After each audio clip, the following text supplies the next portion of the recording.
Goeiemôre, South Africa. It's time for your Sunday brunch. With a little something on the side. A slice of light.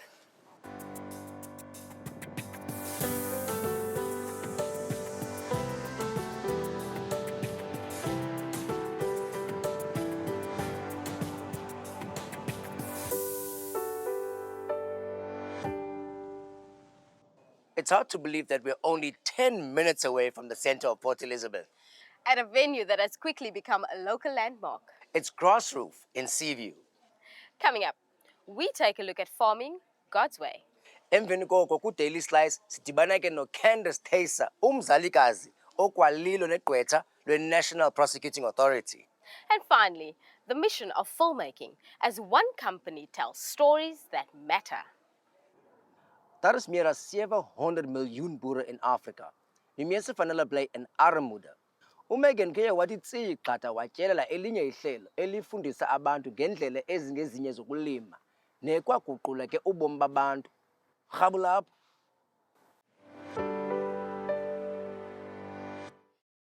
What does it mean to be farming God's way? And how different is it to normal farming? Farming God's way is a radically different approach to anything you've ever seen before. And really what we're trying to get to is to take people back to the way that God has ordained for the technology of farming to be practiced since the beginning of all time. But it's much more than that. Farming God's way is about the transformation of the heart, which leads to a renewal of the mind, which in turn leads to God's redemptive purpose on the land. Where did farming God's way come from? Conventional farmers would deep plow, they would destroy any organic material on the surface of the ground, and most conventional farmers are monocropping. In Farming God's Way, there's no plowing, no soil inversion whatsoever. There's 100% cover on the surface of the ground, and we practice biodiversity through practicing rotations. What we're really trying to get the poor to understand is if they would lean towards the Farming God's Way principles, they would inherit the fullness of God's plan. And so we can have our farmers, even in dry spells or drought years, succeed simply because they're following in the pattern that the Lord designed from the beginning of all time. Why does the world need this program? Farming God's Way is birthed out of Isaiah chapter 58, a deep, heartfelt consideration for the poor. And having traveled widely throughout Africa, I've just seen the abject poverty, people living below the breadline. We've seen transformation come as they've appropriated Farming God's Way. Our lead farmer went from his father's 3 bags on an acre to 69 bags on the same acre over a 4-year period. So it's just incredible to see when the poor really appropriate this knowledge that they can inherit the fullness of God's plan. And that plan is for abundant life in Christ. Where does it all come from? Farming God's Way actually comes from the garden in the east of Eden. God created a garden, and then after he had made it, he took Adam and he put him in the garden he had made. So the very first farmer was God himself. And everything we do in Farming God's Way is trying to emulate as closely as possible what we've seen the Lord of all creation demonstrate for us from the beginning of all time. Can you explain to us how it all works? In essence, the technology side of Farming God's Way is, if you look at God's creation, what do you see? You see leaves falling from the trees, twigs and fruits, and they lie as what we call God's blanket on the surface of the ground. And they gradually decompose over many years, releasing fulvic and humic acids and nutrients into the soil profile. And God designs for plants to feed from the top. We will put on surface compost. We'll have 100% mulch covers on the surface of the ground. We just practice everything we do to a very high standard.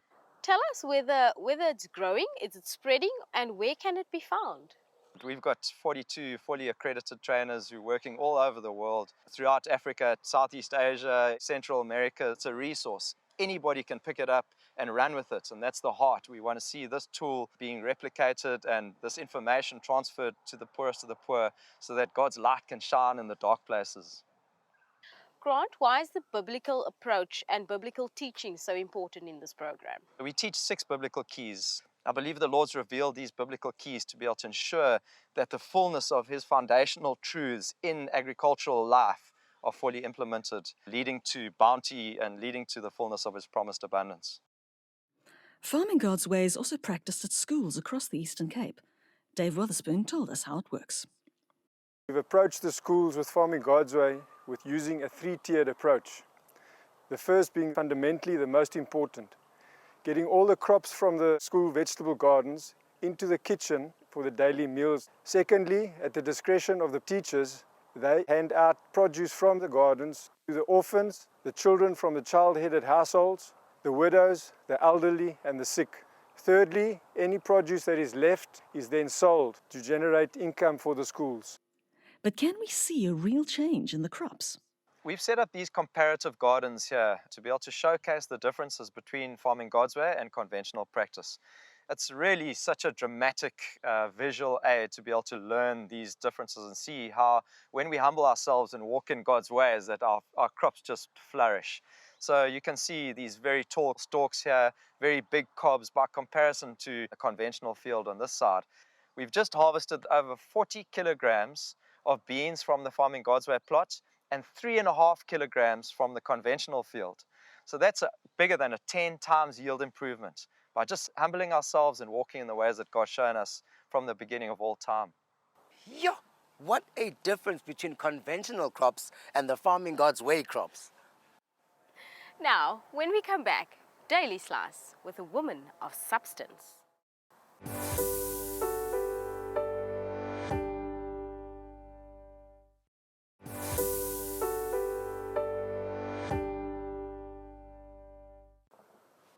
Chasing bad guys by day, to doing homework and bath time with the kiddies at night.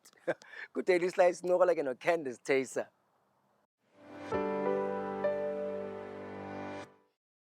I didn't know what I wanted to do for quite some time, so I worked after school for a while, saved up a bit of money, and eventually one day it just kind of dawned on me that I enjoy arguing, and what better way to get paid for what I enjoy doing. One evening, Candice witnessed a shocking event that made her path clear. We actually saw a lady being raped, and we apprehended the perpetrator. And at that stage, seeing what she had been through, I decided that I wanted to take the line of prosecution instead of defending, I wanted to do something that would make a difference.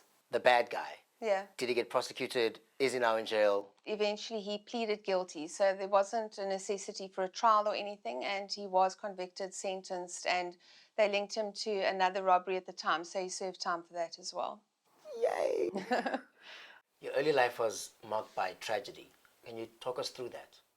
My sister was born. She was terminally ill, diagnosed from birth, and she eventually passed away. I think she was about 11 and I was about 14. So it was very difficult those early days. Lots of pressure on my parents. My brother was subsequently born, and thank God for him. He's an amazing uncle. It was difficult. It was hospital visits, financial constraints. In the process, we lost the farm that we had. We came to live in town. But my mom, throughout all of that, used to insist, you will go to Sunday school. Back in those days, it felt like it was something I had to do. It was forced, It wasn't something I was doing because I wanted to do it.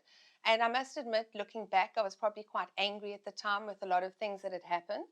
But now I go because I need it, because I want to, because I want my kids to grow up a certain way, And funny enough, as I mature and as I get older and as I grow, I realize that every time we go, it seems like the message is just for you, Now, there are a lot of South Africans, like myself, who might be disillusioned with the justice system in the country. What would you have to say to them? Social platforms, media, are playing a huge role in making people despondent. A lot of publicity gets met when something negative happens and when, for example, a person gets found not guilty, or when a person doesn't get arrested for a crime that they've committed. People don't often see the good side of things, the people that are being sentenced on a daily basis, the people that do turn their lives around. Those types of stories just don't make the news, unfortunately. But Candice knows firsthand the effect of crime on her own family. My gran, one night, she was sleeping and someone broke into her home, stole a lot of things, and in the process proceeded to rape her, stab her, and locked her up in the room. So she eventually had to climb out of her bedroom window to go and seek help. And what was sad about that incident, obviously, despite everything she went through, was that she had to climb out in the state that she was in. But she wouldn't have woken up if he had just broken in. I mean, she was half blind, partially deaf. in a deep sleep. It was the middle of the night. For me, with crime, that is what the worst part is it's not the opportunistic side of it, because I can understand in a country full of poverty that people will do things to provide for their families, etc. But the level of violence and the disrespect for other human beings is what got to me. So the last 3 years of her life, she had to deal with the consequences of that act and had to go on antiretrovirals, all sorts of things, which was traumatic for her. But it didn't change who she was as a person, which I think is commendable to anyone having gone through something like that, because I can't say that I would. Wow, that's amazing. What effect did that have on your life? It was terrible. I mean, we struggled a lot, because if it touches your own family, you feel like you should have been able to protect them, and you can't, you know. So we went for counselling, and it was difficult, especially with work, to have to see perpetrators continually after having something like that happen. But, you know, you make your way through it eventually. Are you able to switch off when you get home? It's taken me a long time. There are times where I don't master that art. I'm a work in progress. So there are times where I've had a rough day and I struggle. And there are times when, you know, I can come home and I do switch off, because the person I am at work is very different to who I am when I'm at home with my kids. What do you do when life just gets too much? Humor is something that gets me through a lot of things. And going to church and you know, praying when I feel that I need to. I'm not always good at it, but you know, trying to realize where people come from, trying to understand why people do the things that they do. It's not easy, but it needs to be done. And you know, coming home, spending time with family, especially with children, because I believe that if you just get down on the ground and color in and do things like kids do, you kind of see things from their perspective in their world and the innocence that's there, and that kind of helps you a little bit in dealing with the rough side of things. You've had two great matriarchs in your life, your mother and your grandmother. Both of them went through tragedy, but their faith never wavered. How has that impacted on your faith and in your life? Growing up, they were always God-fearing and humble people. My mom would do anything for anyone, and I think she learned this from my grandmother, and it just followed through. And no matter what either of them had been through, no matter what my mom was going through with my sister, no matter how she was suffering, it was always a case of, you know what, we should thank God, because even when she died, at least she's not suffering anymore. You see the worst of humanity in your job on a daily basis. How do you stay positive and in faith? I know it's going to sound crazy. I'll go outside, lie on the grass, and look at the sky. I just find just being outside in nature, everything that God created, with all the beauty that surrounds us, it helps you focus on the good instead of the bad. And I've got amazing friends and amazing family as well. And when things get really, really rough, my friends and I will have a very good vent session. You know, we each take turns on, you know, what's getting to us, have a good chuckle about it, and eventually you move on. Until next time. Stick around for Faith in Film, coming up after the break.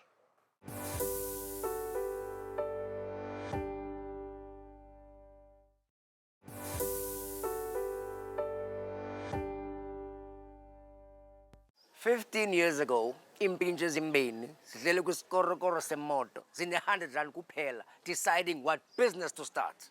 Now they make award-winning videos, touching hearts and minds the world over.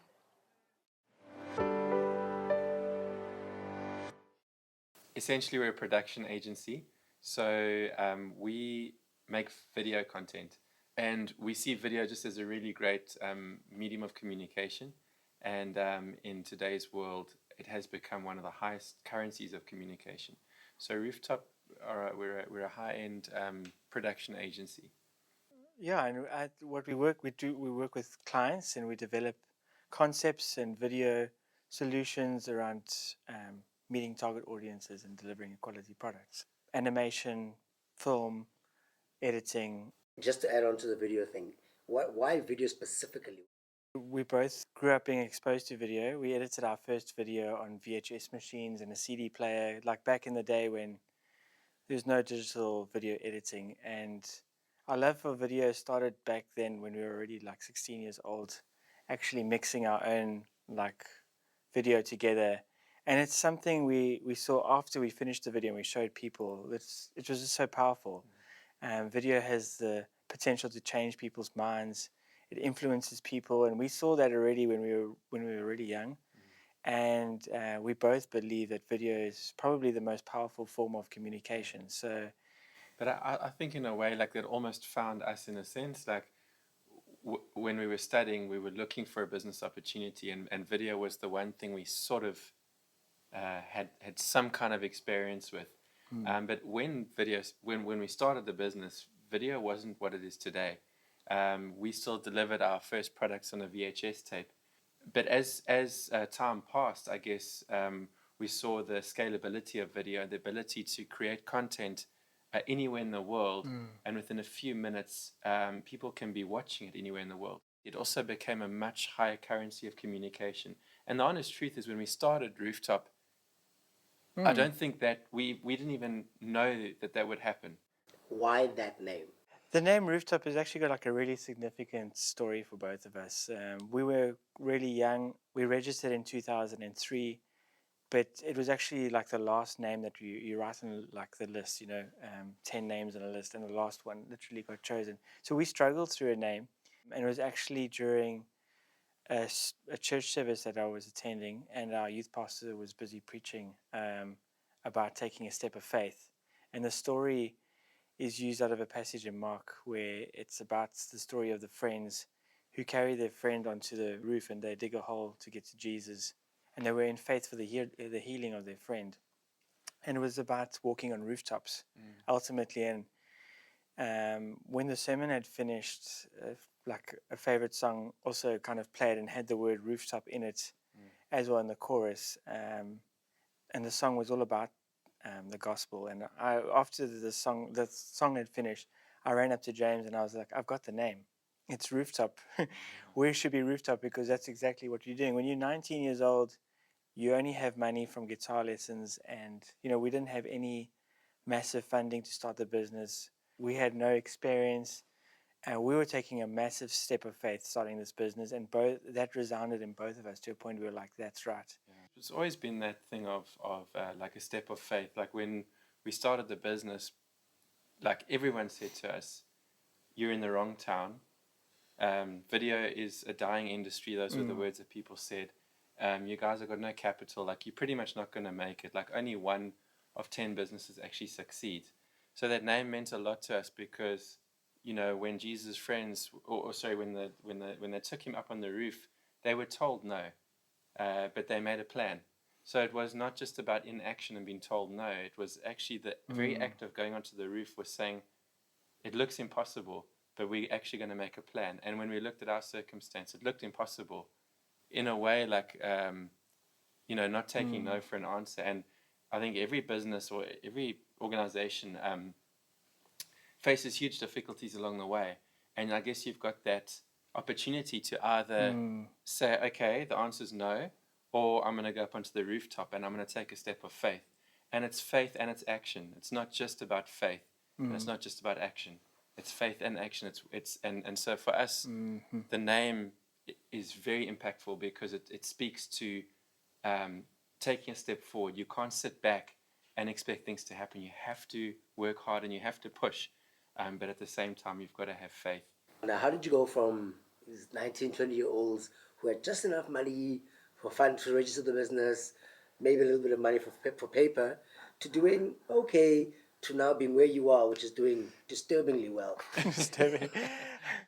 I think that the road for us is actually, has been one of like obedience. If I look back, it was incredibly difficult and very hard. I would say, like, of the 15 years that we've been doing business, the first 10 were actually very difficult. Often we were close to insolvency and actually struggled. But I think even though the opportunities that we started Rooftop were really small, we grew our opportunities by just delivering exceptional service and exceptional product. And that's how, after 15 years, you build a business. When God comes through for you, near the beginning days, when things were really difficult, we had gone away to go and pray, and we felt super convicted about software that we were using that we hadn't licensed. It was one DVD. That one DVD was 50,000 50,000 rand. 10 years ago. That's how much the software cost. It was 3D software. we knew we had to buy it. Like we've never wanted to run a business on any, from a tax perspective, from any perspective that ever would put into our integrity into question. And this was one area that we knew we were falling short. So we had the software, we ordered it, and it arrived. I remember it arrived in a little brown box, no fancy packaging, and it was 50,000 Rand. We just put it on the shelf because we already had the software. We didn't need to reinstall it. We were going into a month end, and we had just started, so 50,000 Rand was pretty much everything we had, and we had some salaries to pay. And like, there has to be a miracle that happens because we've just paid out all this money in obedience. And I remember waking up the next day after paying the money out, and the exact amount we had paid out of our account was back in our account. So I thought maybe it had kicked back and the payment didn't go through, whatever. But there was some consignment stock we had sent of a product we had developed, video product we had developed, and the client paid us. They were not supposed to pay us for another 3 or 4 months, but they decided to pay us. And the very next day we had paid the exact amount of money we paid, came back into our account. And in that moment, I just had the realization that it wasn't logical and probably not that wise to pay out all that money, but God honored the obedience. And that was extremely faith building for us. And ever since that moment, we said we're not going to trust our bank balance, we're not going to trust what we see, we're going to trust in God. As the company advanced, God's true plans unfolded. We had spent years developing TV commercials and products for some of the biggest corporates in South Africa, and we had learned so much, but we really wanted to make an impact in people's lives. Today, a lot of the work we do is actually very focused on making a difference. It's about advocating people's needs. We're making videos about things we really care about, children, about nutrition, around climate change. So we've got a mission statement, telling stories that matter. And it's something that's just been incredible, a part of the journey of just seeing God's faithfulness, because our company grew to like a national client base, and we had an office in Joburg, and we thought we were really like quite happy with the direction of the business. But it was just amazing to see how God had a bigger plan, and an opportunity to film a music video in Namibia happened with UNICEF. And the video just went viral. Within the first day it was launched, it did 300,000 views.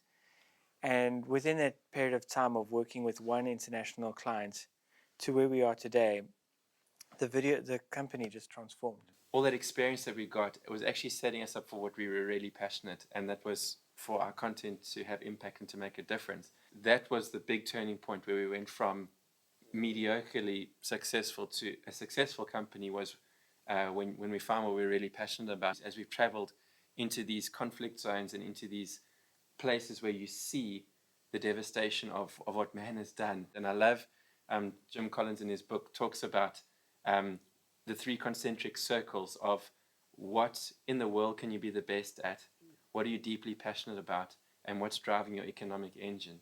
Where those 3 intersect, that's what you should be doing. Amazing. God took their vision and turned it into their mission. With that, we're at the end of today's show. I don't want it to end though. So let's continue the discussion. Online, Miyazimos. Hit us up. you'll find a poll about today's show on our Facebook page. And then you can tell us what you think about this quote, which I think pretty much sums up today's episode. Jesus didn't tell the world to go to church, but he did tell the church to go to the world. Goodbye.